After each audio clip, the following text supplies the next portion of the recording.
Welcome into RTV, your source for some of the latest news and highlights from Regions. Let's get into it.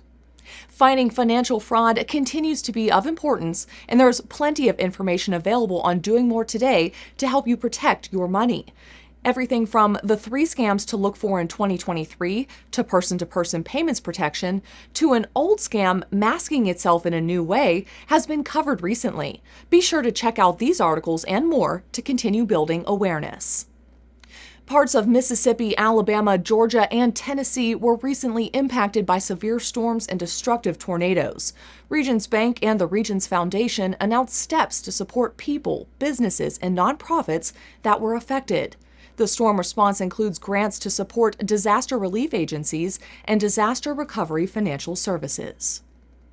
Veterans are at the heart of what Regions does year-round to support military members after they transition to civilian life. Valeka Finch spent time at Bastion, New Orleans, where a Regions Foundation seed is sowing hope for wounded heroes. If you see retired Army Chemical Defense Specialist Joe Hargrove roll out his red wagon, you know it's lunchtime at Headway, a work skills training program for wounded warriors with brain injuries.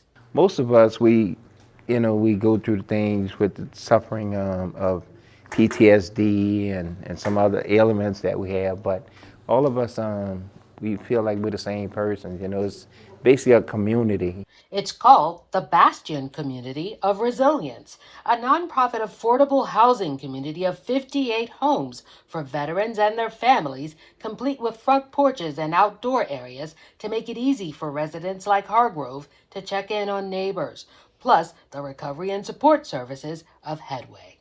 I'm walking on the grounds of the future site of the Bastion Wellness Center that will house the Headway Work Readiness Program that the Regions Foundation is funding. The center will be built around this tree to symbolize how Bastion is branching out from serving 200 veterans and their family members per year today to nearly 700 when the center opens its doors in 2024. Former active duty Marine Judge Advocate Jackson Smith is Bastion's executive director. You have some folks who have just come to us and are still really trying to master, basic daily living skills. Then you have others who've been participating for months or even longer and have achieved incredible progress in that time. My hope is that with what we're doing here, that we can serve as a model and an inspiration not only to veterans nationwide, but to all of our fellow citizens, to show everybody here in New Orleans, this is how you do it.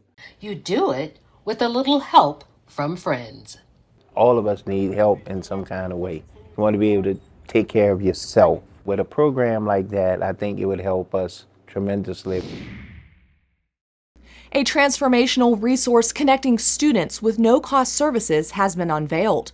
The Regions Foundation and Jefferson State Community College recently debuted the Regions Foundation Student Success Center. It offers students food pantry access, mental health care, and more, all to help remove barriers to completing their education. We're really changing the future of the students that are walking through those doors. Some little difficulty that would derail that bright future that they were working for. This center is going to make sure that nothing stands in the way. Find full details on these stories and more on Doing More today. That's all for now. We'll see you back here next time.